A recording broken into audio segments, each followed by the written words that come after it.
അസ്സലാമു അലൈക്കും വറഹ്മത്തുള്ളാഹി വബറകാത്ത്. പ്രിയമുള്ളവരെ, ഒരുപാട് ഉണർവും ഉന്മേഷവും ആത്മീയമായ ഉത്കർഷവും നൽകി വിശുദ്ധ റമദാൻ നമ്മളോട് വിട ചൊല്ലിപ്പിരിഞ്ഞു. അതിനോടനുബന്ധമായ ഈദുൽ ഫിത്തർ സാഘോഷം നമ്മൾ കൊണ്ടാടി. ഒരുപാട് ആത്മീയ പ്രവർത്തനങ്ങളും ചാരിറ്റി സഹായ പ്രവർത്തനങ്ങളുമൊക്കെ നിർവഹിച്ചുകൊണ്ടാണ് മുസ്ലിമീങ്ങൾ ഈദുൽ ഫിത്തർ ആഘോഷിക്കുന്നത് എന്ന് മറ്റുള്ളവർ പോലും വിലയിരുത്തുന്ന സാഹചര്യത്തിലേക്ക് എത്തിയിട്ടുണ്ട്. വളരെ സന്തോഷകരം തന്നെയാണ്. ഇനിയും നമ്മൾക്ക് കൂടുതൽ ആത്മീയമായ പ്രവർത്തനങ്ങളിൽ വ്യാപൃതമായി തന്നെ മുന്നോട്ട് പോകേണ്ടതുണ്ട്.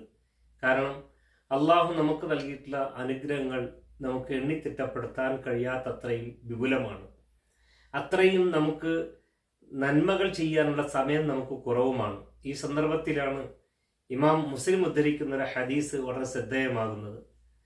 മൻ സാമ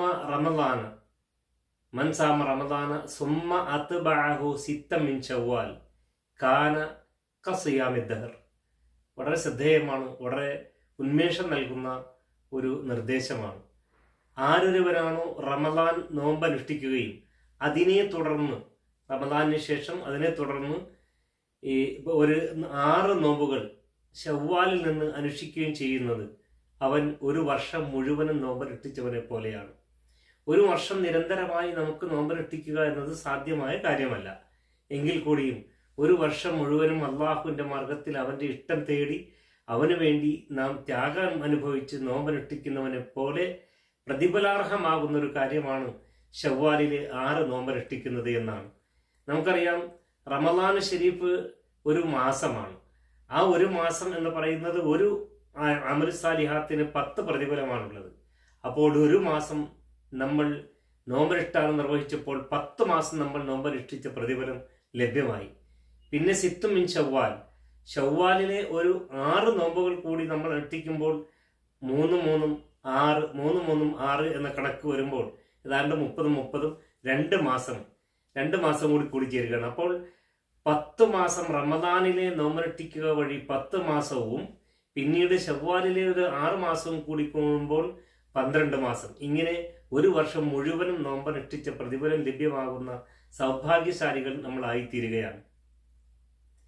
വളരെ സന്തോഷകരമായ ഒരു അനുഭവമാണ് അള്ളാഹു നമുക്ക് ഓരോരോ രംഗത്തും നൽകി അനുഗ്രഹിച്ചു കൊണ്ടിരിക്കുന്നത്.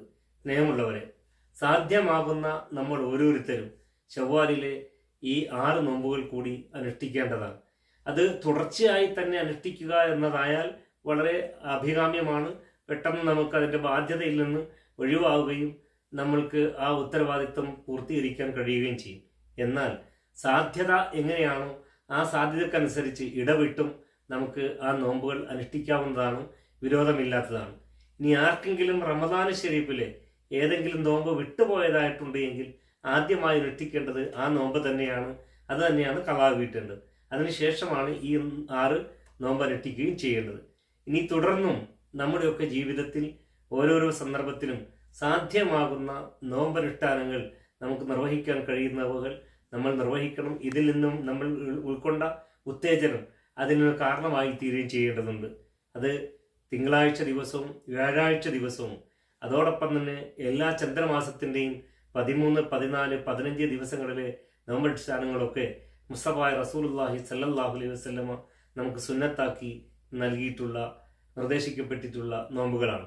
അപ്പോൾ അള്ളാഹുവിൻ്റെ കൽപ്പനാനുസാരം അവൻ്റെ ഇഷ്ടത്തിന് വിധേയമായി അവൻ്റെ വിധിവിലക്കുകൾക്കനുസൃതമായി സൂക്ഷ്മതയോടുകൂടി ജീവിക്കുന്ന സച്ചരിതരിൽ ഉൾപ്പെടാൻ നമുക്ക് ഓരോരുത്തർക്കും സാധിക്കേണ്ടതുണ്ട്. റബ്ബ് സുബ്ഹാൻ അതിനുള്ള തൗഫീഖ് നമുക്ക് ഏവർക്കും പ്രദാനം ചെയ്യുമാറാകട്ടെ എന്ന പ്രാർത്ഥനയോടെ അസ്സലാമു അലൈക്കും വറഹ്മത്തുള്ളാഹി വബറകാതുഹു.